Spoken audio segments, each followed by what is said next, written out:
A record number of volunteers, some brought to tears, raced against time today to clean up hundreds of kilometres of rubbish littering the west coast. Heavy rain washed up an old landfill 4 months ago, not far from Fox Township, dislodging old plastic bags, bottles and clothing across an area of almost 1,300 hectares along the riverbanks. What started as a small group of volunteers has now exploded into a massive Department of Conservation clean-up operation.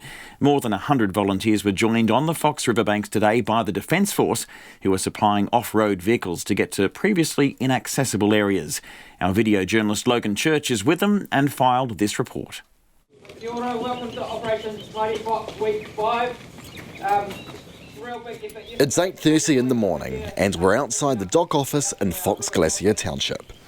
More than 100 volunteers are here, the biggest number ever seen during this clean-up, dubbed Operation Fox.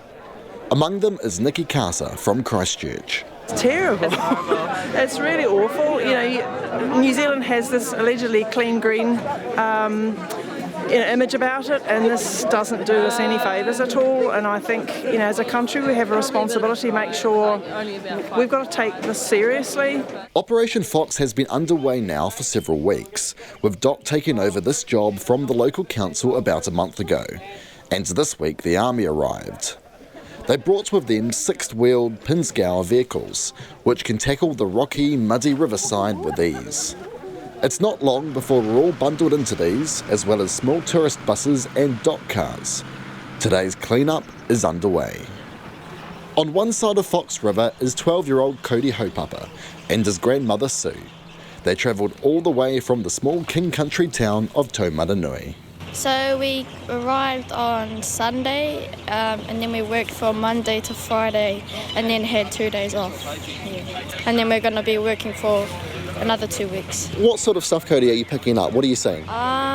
Just plastic bags, like containers from fizzy drinks, lollipop sticks. And Sue Hopapa says the sheer scale of what's happened here is simply overwhelming. I'd been thinking about coming down prior to that, but that really did it, I think. And then I just thought, I really need to do something about this. So I just started, it's a bit emotional. No, it's all right.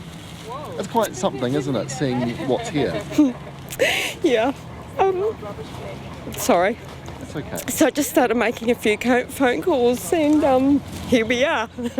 Fifi from Dunedin, who was expecting a baby in December, is sifting through a nearby pile of branches and rocks. My partner and I had a week's leave booked months ago, sort of a baby moon or something exciting. But yeah, when this came up, it just seemed sort of criminal to not come and help. We've got family support in Dunedin that can look after our other girl that we've got, and yeah, come over and do our bit.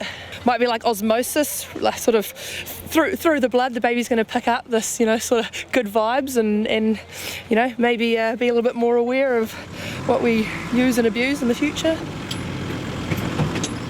Crossing the river, teams are climbing through dense bush, rubbish piled high and tangled through branches and shrub. They are joined by dozens of Defence Force personnel.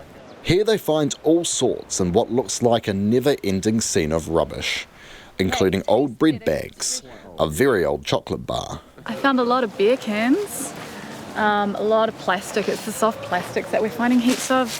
Bread bags, sanitary pads, puppy poo bags, lots of puppy poo bags. 45 Defence Force personnel are expected to stay on site until mid-August. Lieutenant Kevin Kim says they'll help pick up rubbish and operate the trucks and other machinery they brought with them. So we've got these Pinzgauer vehicles, which are off-road capability and they're personnel carriers.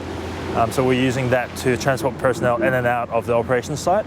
We also have 2 HX60 MHOP vehicles. So we're using those vehicles to uplift the fadges, which are essentially large bags of rubbish, and we're transporting them to the dump sites where the contractors will come and transport it to Hokitika to another landfill. The clean-up crews have completed almost half of the first zone, which is about 389 hectares and starts at the old landfill site. Zone 2 is another 881 hectares, and then there are 64 kilometres of coastline. But Dock Officer Owen Kilgour says the work needs to be completed by spring, otherwise they are in trouble. So the West Coast's known for heavy rain. The locals that have been here for a long time will tell you sort of around Labour weekend can be when typically we start getting some pretty substantial flooding. If we don't pick the rubbish up before the spring floods, it's going to wash down the river into the ocean and into marine reserves. So it's really critical that we pick that plastic up before it ends up in the sea. And while there are record numbers of volunteers here today, Dock are concerned momentum might slacken off. Owen Kilgour says far fewer people have registered for next week. For the people who do turn up, it's a race against time and the weather. On the Fox River for Checkpoint, Logan Church.